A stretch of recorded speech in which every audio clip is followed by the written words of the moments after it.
Ladies and gentlemen, welcome to Gender Chronicles. Dive into the fascinating world of gender dynamics as we unravel the threads of tradition, change, and identity. Together, we'll explore the intricate relationships between the sexes, empowering you to navigate them with clarity, confidence, and insight. Here we are, once again summoned to the graveyard of romance in Western societies, clutching the brittle bones of what once pretended to be love, while the ghost of Thorstein Veblen cackles in the distance. And why wouldn't he laugh? Behold, gentlemen, the absurd spectacle of late capitalist mating rituals. A grotesque bazaar where 90% of women, puffed up by Instagram filters and the gospel of self-worship, set their price tags high. So high, in fact, that the average man can't even afford the clearance rack. Yes, let that sink in. The above-average man now falls tragically short of affording the below-average woman. If this isn't social farce masquerading as freedom, what is? And who gets the pick of the litter, you ask?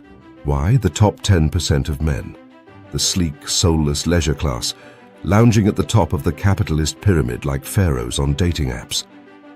These are the men whose mere possession of shiny trinkets and gaudy bank statements apparently renders them irresistible to the masses of modern womanhood. Not because of virtue or character or intellect, heavens no, but because he can buy what the rest of us must earn. Now, let us drag into the light Veblen's trinity of capitalist madness. Pecuniary consumption, conspicuous consumption, and wasteful consumption. Oh, they intertwine like lovers in a tragic opera, yet each has its own grotesque choreography. Ah yes, let us now turn our magnifying glass upon this unholy trinity of Veblen's social pathology. A triumvirate of consumer idiocy worshipped with more devotion than any god of old. First, we have conspicuous consumption, the sacred rite of the nouveau riche and their Instagram high priestesses.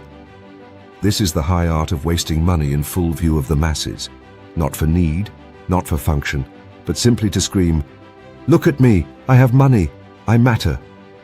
A $1,000 handbag that can barely hold a pen, a $300 dinner plated like a toddler's craft project? Perfect.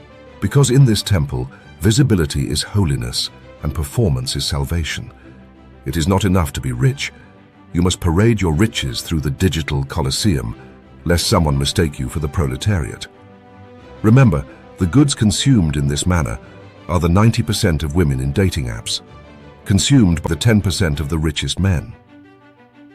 Second, we arrive at pecuniary consumption, the elegant charade of valuing things not because they are good, beautiful, or necessary, but because they are expensive. Forget utility. Forget quality. Forget craftsmanship. The only virtue a thing possesses is its price tag. Want to prove you're worth something? Then buy something worth too much. This is capitalism's catechism. That which is overpriced is overpraised. Again, the things consumed are the 90% of women on the dating apps. The consumers are the 10% of the men. Third, and most grotesque of all, is wasteful consumption, the dark gospel of the idle class. Here, meaning is derived not from creation, but from the freedom to destroy without consequence. If you can throw away food, time, fuel, fabric, or even lives without blinking, you must be a god. Waste becomes the new wealth. For what better way to show you are above the toiling masses than to burn what they beg for? Always keep in mind that things consumed in a wasteful manner are the 90% of women by the 10% of the men on the dating apps. There you have it. 3 pillars of decadence propping up a rotting civilization, each more ludicrous than the last, and all hailed as sophistication. Let us now descend further into the mire. Consuming women in the theatre of wealth is our modern-day gilded flesh. For in the cruel pageant of modernity, there walks a woman bedecked in silks, not of her choosing, powdered and perfumed not for her joy, but for the gaze of a world that does not see her soul. She is the ornament of capital, the flower of the leisure class's grotesque garden, where wealth waters no roots but vanity and vice. She is not a subject, but a signifier, not a self, but a spectacle. And in this, she is consumed. This is no metaphor. This is the bitter truth, born on the backs of generations, gilded by a culture that masks predation with praise and devours womanhood in the name of elegance. Thorstein Veblen, that grim diagnostician of bourgeois disease, wrote of conspicuous consumption, pecuniary emulation, and wasteful display with the scalpel of economic anthropology. But he stopped short of poetry, and what he left as analysis I will finish in lamentation and in fire. For I, like John Brown, cannot be silent before such wickedness dressed in pearls. I, like Jeremiah, must howl. Let us speak plainly. In the economy of status, women are not only made to consume, but to be consumed. The gilded wife, the silken mistress, the Instagram muse, these are not agents but emblems. They are to be looked upon, admired and possessed. And through them, the man, rich, idle and craving domination, displays his triumph. Conspicuous consumption is the theatre of ownership, owning women. Conspicuous consumption, in its truest form, is the art of being seen spending. And what greater currency than a beautiful woman dressed in the finest garb? She is the receipt and the advertisement. She is the confirmation that the man has transcended mere necessity, that he has passed into the rarefied realm of luxury. The modern heiress in the designer gown, the influencer in the Maldives, the trophy wife on the billionaire's yacht. These are not mere individuals. They are vessels of conspicuous wealth, performing a play whose script is centuries old. They shimmer, they smile, they sparkle, but they do not speak.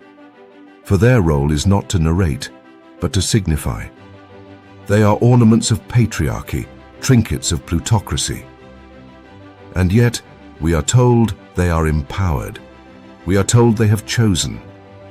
But what is choice when the world has made every road a corridor of mirrors reflecting only what men wish to see? What is freedom when one's value is priced in jewelry, in contour, in proximity to masculine wealth? Pecuniary consumption is the currency of desire. Pecuniary consumption, that ghostly handmaiden of capitalism, teaches us to value things not for their use, but for their price.